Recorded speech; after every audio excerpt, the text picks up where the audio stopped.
전도서 7장에서 하나님의 말씀을 이렇게 전합니다. 7장 8절과 11절입니다. 일의 끝이 시작보다 낫고 참는 마음이 교만한 마음보다 나으니 급한 마음으로 노를 바라지 말라. 노는 우매한 자들의 품에 머무름이니라. 옛날이 오늘보다 나은 것이 어찌미냐 하지 말라. 이렇게 묻는 것이 지혜가 아니니라. 지혜는 유산같이 아름답고 햇빛을 보는 자에게 유익이 되도다. 그래요. 오늘 말씀은 바로 이 유산같이 아름답고 햇빛처럼 유익한 지혜에 대해서 모세에게 일어난 그 사건을 통해서 함께 살펴보고자 합니다. 그래요. 전도서 말씀에 시작보다 끝이 더 낫다. 사실은 끝이 더 영광된 것이지요. 예수 그리스도를 영접하여서 그리스도인으로 거듭나는 것도 아주 중요하지만, 그러나 그리스도인의 삶을 살아가면서 마지막에 하나님께 온전히 영광을 누리는 것, 이것은 시작보다 더 크다고 봅니다. 참는 마음이 교만한 마음보다 낫고 급한 마음으로 노를 바라지 말라. 그래요. 왜냐하면 교만한 마음으로 해결될 수가 없고 또 급한 마음으로 해결될 수가 없다는 것이죠. 노를 참고 기다려야만이 하나님의 은혜가 우리에게 임하고, 그리고 하나님의 영광을 따라서 우리 앞에 있는 일이 해결될 줄 믿습니다. 그래요. 옛날보다 오늘이 나은 것이 어찌미냐 하지 말라. 그래요. 옛날은 지나간 거잖아요. 그 옛날을 다시 불러올 수는 없을 것입니다. 그런데 여기는 한 가지가 더 있겠죠. 하나님은 늘 우리에게 더 나은 미래를 준비하고 계십니다. 그러니까 우리가 과거도 좋지만, 그러나 마음을 거기에다 두게 되면 하나님께서 우리에게 더 나은 내일을 주시는 것을 우리가 놓칠 수도 있지 않을까 싶습니다. 과거보다 더욱더 현재와 미래를 바라보는 것이 지혜다라고 합니다. 이와 같이 지혜는 유산같이 아름답고 햇빛을 보는 자에게 유익이 된다. 오늘 모세의 사건을 보게 되면 우리가 민수기를 쭉 읽어왔기 때문에 그 배경에 대해서는 우리도 알고 있을 것입니다. 출애굽을 하고 이제 제 40년째 되었을 때입니다. 이스라엘 백성들이 애굽을 나와서 광야 40년간 머무는데 이제 광야의 시간이 끝날 때였죠. 40년째 제 1월달, 유대력으로 1월입니다. 유대력으로 40년째 1월달, 그러니까 마지막 해의 첫째 달인 것이죠. 그 1년만 다 지나고 나면 이제 가나안 땅에서 새로운 역사가 시작되는 것입니다. 이제 광야 40년을 마치고 가나안의 새 시대를 시작하는 시기. 여러분 중요하지 않습니까? 뭔가 변화의 시기 참 중요하죠. 그런데 더군다나 40년의 긴 역사가 끝나고 이제 새로운 역사가 시작되는 전환점이기 때문에 얼마나 중요한지 모릅니다. 그때에 이스라엘 백성들이 모세와 아론을 향해서 원망한 것입니다. 마실 물이 없어서. 모세와 아론에게 그들이 와서 원망을 하는데 단지 물에 대해서만 원망한 것이 아니었어요. 물에 대해서만 원망한 것이 아니라 이전에 민수기 14장에 보게 되면 가나안 정탐꾼들이 가나안 땅을 악평함으로 말미암아서 온 이스라엘이 이 가나안 땅에 들어가기를 거부합니다. 그러자 하나님이 진노하셔서 어떻게 합니까? 이스라엘 백성들을 가나안 땅에 들여보내지 않지요. 그리고 나서 그 악평했던 10명의 정탐꾼, 그들을 하나님께서 진멸하십니다. 이스라엘 백성들은 그 사건도 다시 끌어올리는 것이죠. 뿐만 아니라 고단과 다다람과 아비람이 당을 지어서 반역을 했는데 하나님께서 그들을 심판하십니다. 여러분, 우리 아론의 쌍난 지팡이도 기억나시죠? 이스라엘 백성들이 모세를 거역하니까 하나님께서 과연 누구와 말씀하시는지 똑똑하게 확인시켜 주는데 그 아론의 지팡이에서 싹이 나고 잎이 나고 심지어 살구 열매까지 나게 되죠. 그런데 이것은 아론에 대해서만 하나님께 확인시켜 줄 것뿐만 아니라 그 하나님을 거역했던 이들을 하나님께서 다 심판을 하시게 됩니다. 그래서 오늘 물 때문에 불평하기 시작한 이스라엘 백성들은 이 모든 사건들 다 끄집어 오는 거예요. 그래서 모세와 아론에게 원망하기 시작합니다. 차라리 그때 그 사건으로 그들이 여호와께 진멸을 당할 때 우리도 같이 여호와 앞에서 죽는 것이 차라리 나았겠다. 모세의 입장에서는 어땠을까요? 마음에 답답하지 않았을까요? 분명히 그때 그 사건들은 하나님 앞에 옳지 못하였고 하나님께서 거역하고 또 하나님 앞에 크게 잘못한 그들의 패역에 대해서 심판한 것인데 왜 물이 없어서 가란 것 때문에 오늘 이스라엘 백성들이 그 패역해서 진멸당한 이들과 함께 그때에 죽는 것이 지금 물이 없어 고통하는 것보다 나았다고 이렇게 말을 하는 것일까?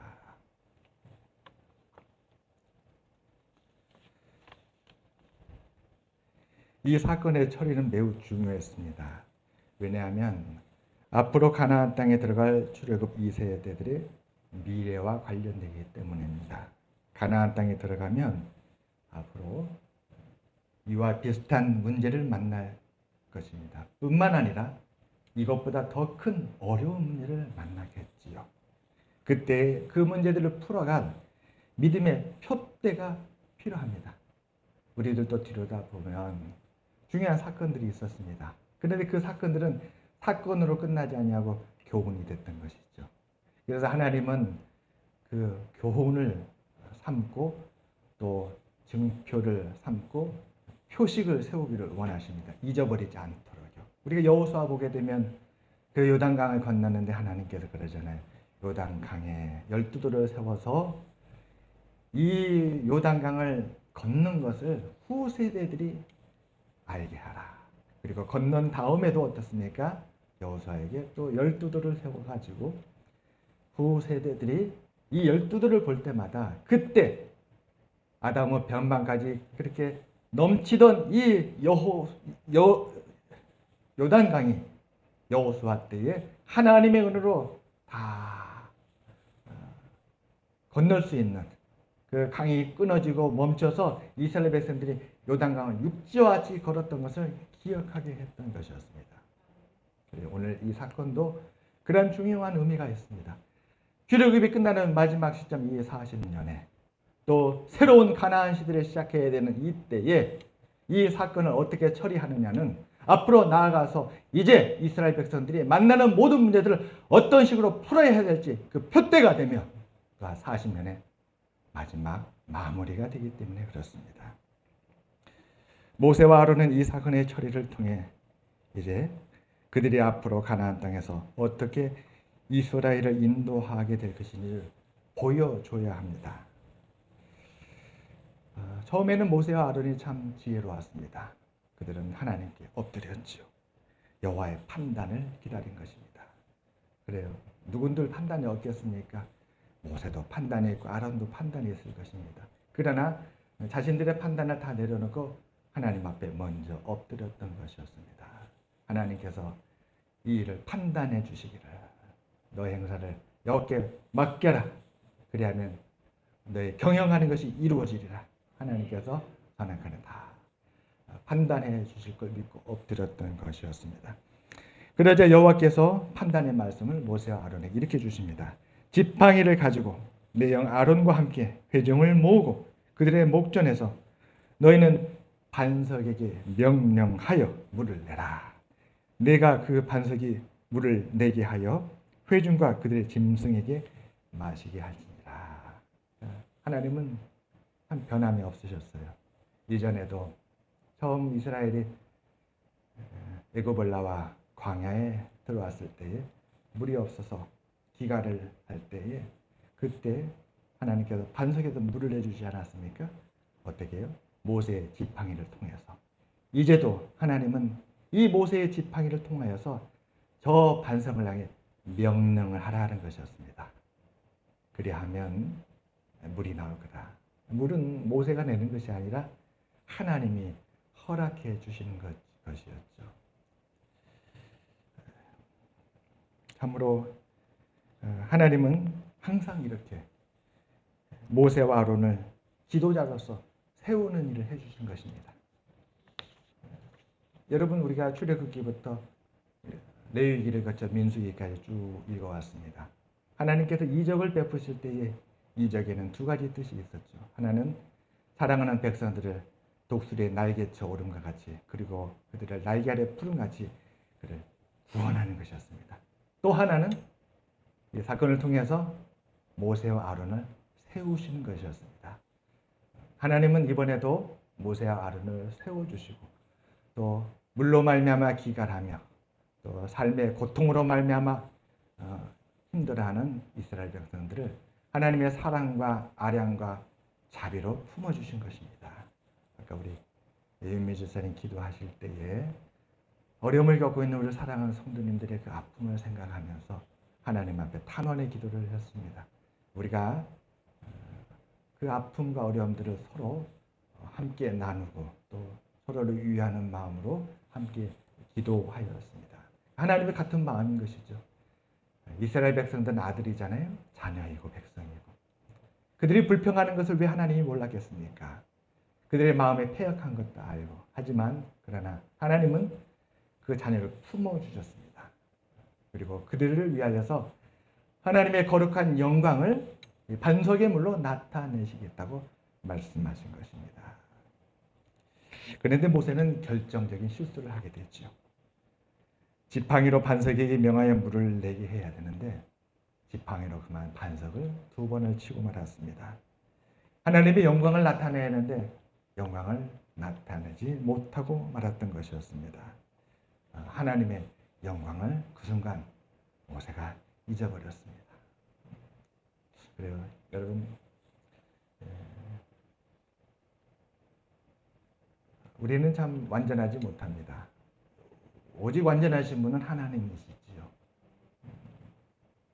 오늘 오전에 그 성가대 찬양, 우리의 길을 예비하신 여호와 일의 하나님을 찬송하는 그 찬양 너무 은혜로웠습니다. 그래요.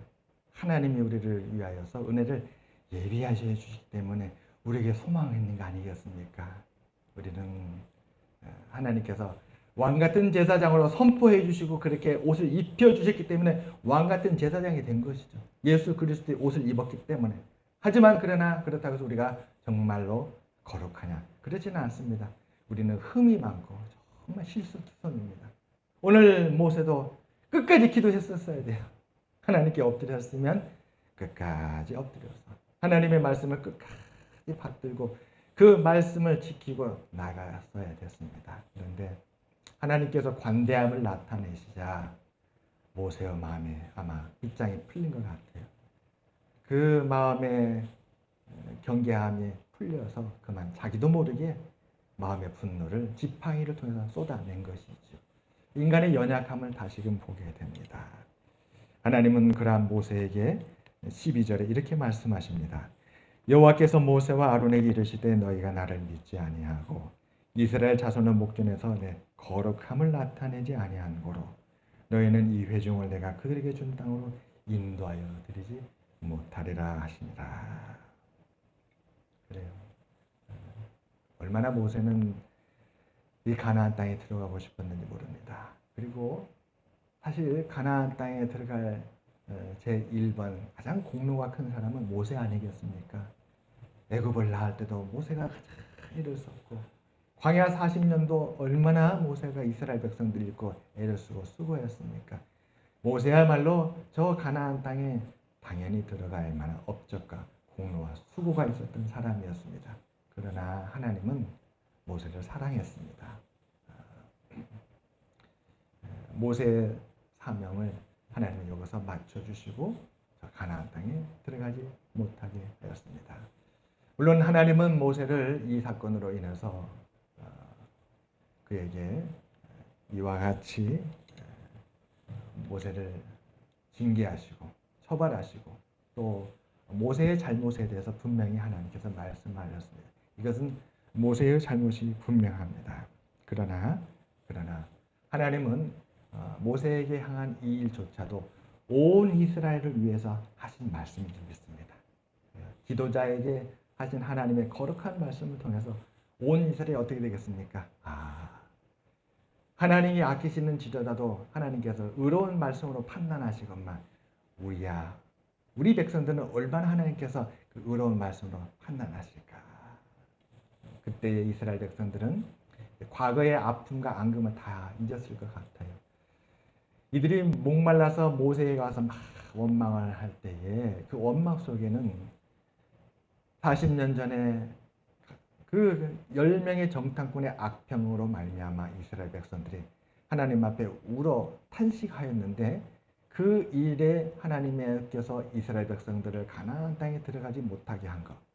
그래서 광야 40년에 이 물도 없고 파종할 땅도 없고 무화과도 없고 이 척박한 땅에 40년간 살게 된 그 삶에 대한 그들의 마음속에 있는 아픔, 또 응어리진 그 멍에 무거운 마음, 이런 것들도 함께 풀리지 않았을까 싶습니다.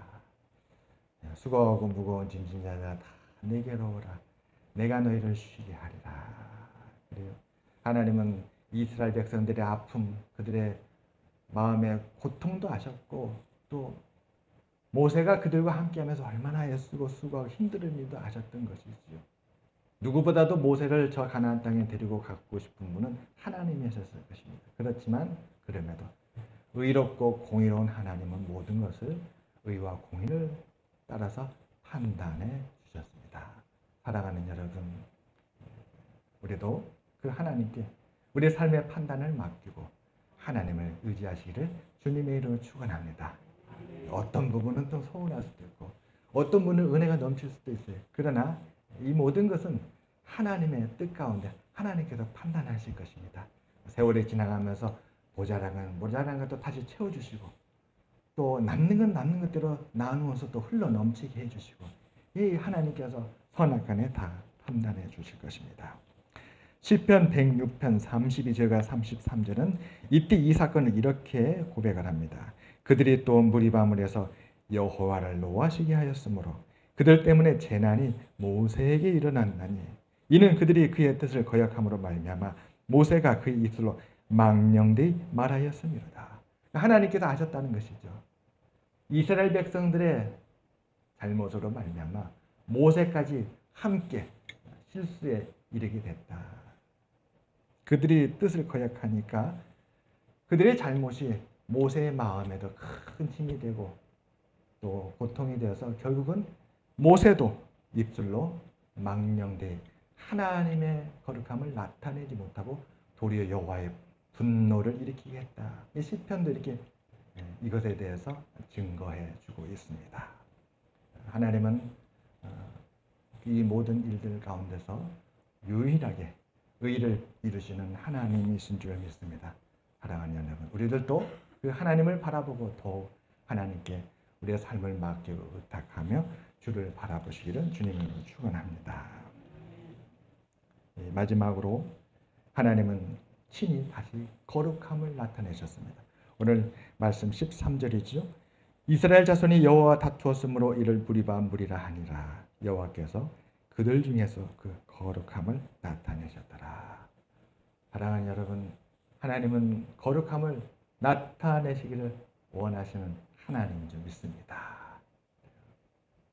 하나님을 의지하고 하나님께 구하면 하나님은 목마를 때 물을 주셨던 것처럼 또 양식이 없어 고통할 때에 양식을 주셨던 그 하나님께서 우리에게도 다시금 거룩함을 나타내 주셔서 인도해 주시라 믿습니다.